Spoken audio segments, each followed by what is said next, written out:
Hey everybody, welcome back to the Network Marketing Success Series.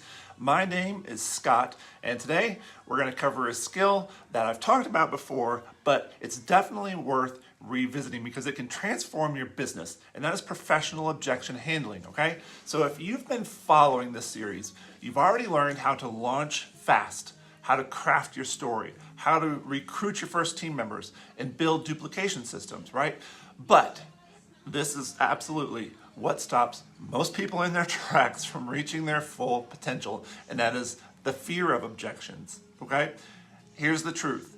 Objections and rejections are not the same thing, okay? They're actually buying signals in disguise. When someone raises an objection, they're telling you exactly what needs to be addressed for them to move forward. It's like a roadmap. So, in the next several minutes, I'm going to share the professional framework used by top network marketers to handle those objections gracefully while still maintaining their relationships and closing more prospects than ever before. So, we always need to start with mindset, okay? Before we dive into specific techniques, we need to completely reframe how you think about objections, okay? This is going to take the discomfort away. So most network marketers, they fear objections because they view them as personal attacks or just rejections, right? And this creates that kind of defensive response that pushes prospects away and damages relationships.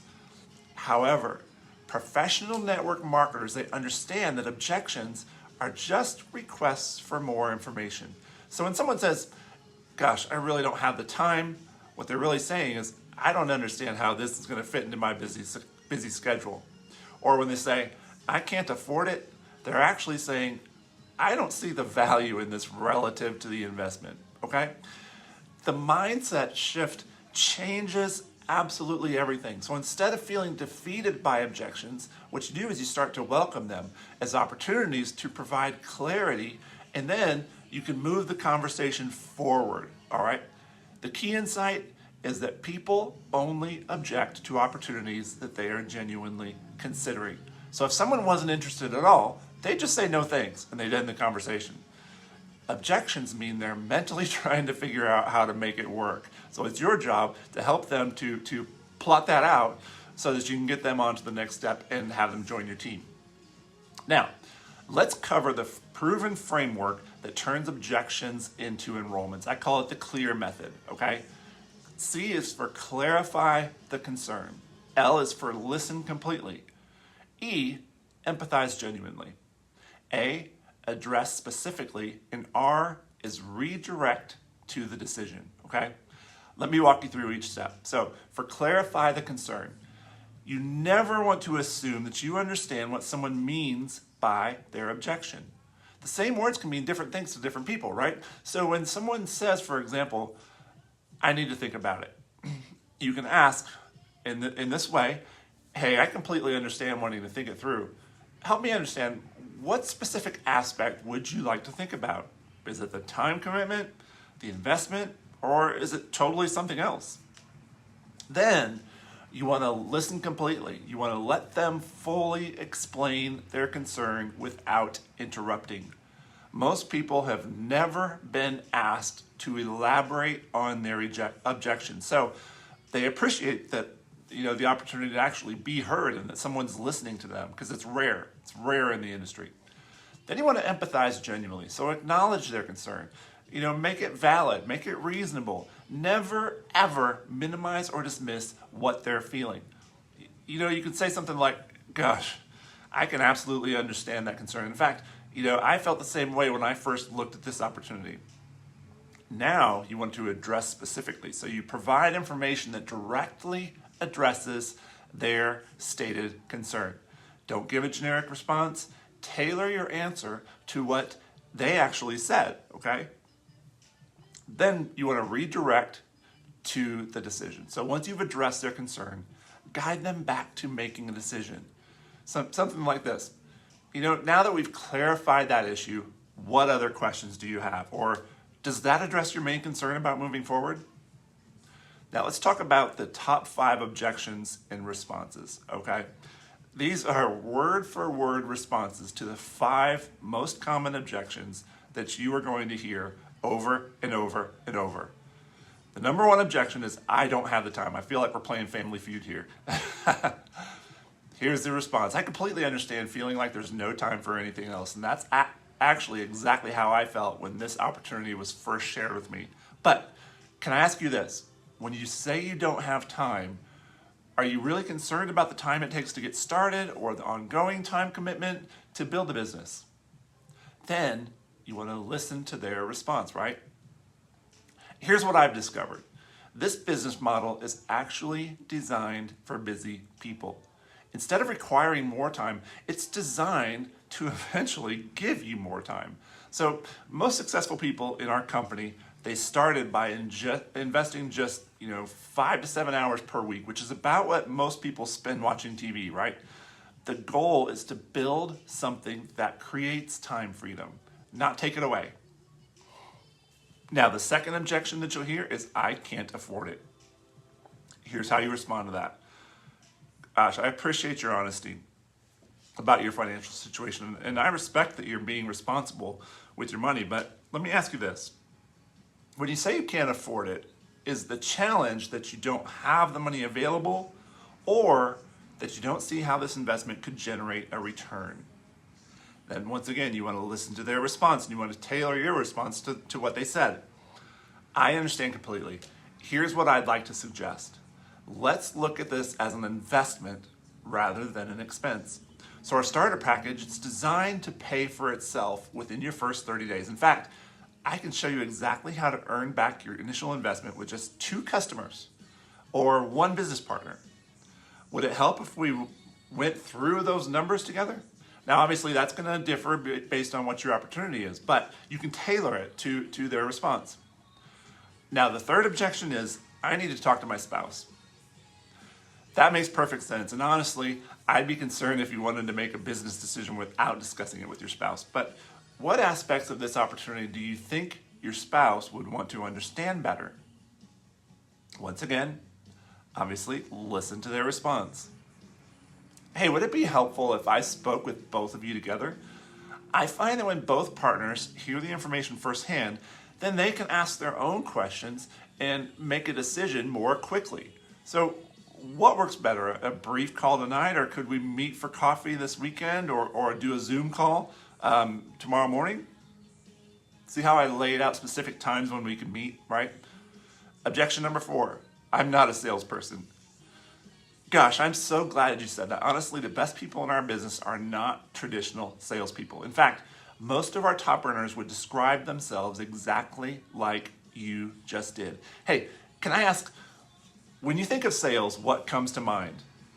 Listen to their response. Wow, I understand that concern completely. Here's what I've learned. The business is not about selling to strangers or convincing people to buy things they don't want. It's about sharing genuinely things you genuinely use and love with people you care about, right? It's more like making recommendations to friends than traditional selling. So does that feel more comfortable to you? Now let's talk about the next objection, and that is, I need to think about it. Very, very prevalent. I really respect that, and taking time to think through important decisions, it shows good judgment. So help me understand what you specifically like to think about. Is it the products? Is it the opportunity, the timing, or something else totally? Then wait for their response. As always, right? You want to give them a chance to talk and to listen. Don't interrupt. And then you come back with, wow, that's a great question to consider. Let me ask you this. What additional information would help you make that decision? And what would need to be true for you to feel good about moving forward? So you're addressing their specific need in this whole conversation, right? What if we could resolve that concern right now? Would there be anything else you need to think about? So then you're kind of getting them to a point where, gosh, if you can fix this, I'd be ready. So the psychology of professional responses, you notice several important elements in these responses that make them work, right? First of all, they're all conversational. They're not scripted. They sound like natural responses that you'd give to a friend. They're not sales presentations. Secondly, they include, each and every one of them, validation. So every response acknowledges that the person's concern is reasonable and it's understandable. And third, they ask questions before providing answers. So what it does is it ensures that you are actually addressing their actual concern, not what you assume that they mean. Fourth is they redirect towards problem solving. Remember, ultimately sales is problem solving, solving problems. So instead of defending the opportunity, they focus on finding solutions to that person's specific situation. And finally, they assume positive intent. They treat objections as requests for help rather than attempts to end the conversation. So the goal is not to overcome objections, it's to understand concerns and provide helpful information that allows people to make informed decisions, right? Now, here's something that is very, very crucial and most network marketers miss. Your response to objections should actually strengthen relationships, regardless of whether the person joins your business or not, okay? So even if someone ultimately decides not to move forward, they should feel good about the conversation, the fact that you listen, the fact that you work to understand, and they will maintain respect for you personally. And this means that you never want to pressure or use high pressure tactics. You want to respect their decision-making processes and their timeline, and you want to keep the door open for future conversations. Remember, no just means no now. It doesn't mean no forever. And then maintain the friendship regardless of the business outcome. Because, people's situations, they change. Someone who says no today, they might be ready in 6 months, 4 months, a year, but only if you've maintained that positive relationship, all right? Here's a professional way to end any objection conversation.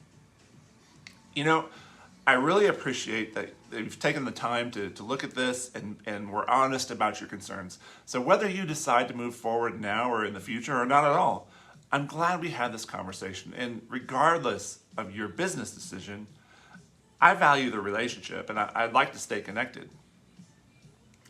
Now, let's talk about action steps, okay? Because education without action is just entertainment. So here's your action plan for implementing professional objection handling. This week, I want you to practice the clear framework until it becomes natural.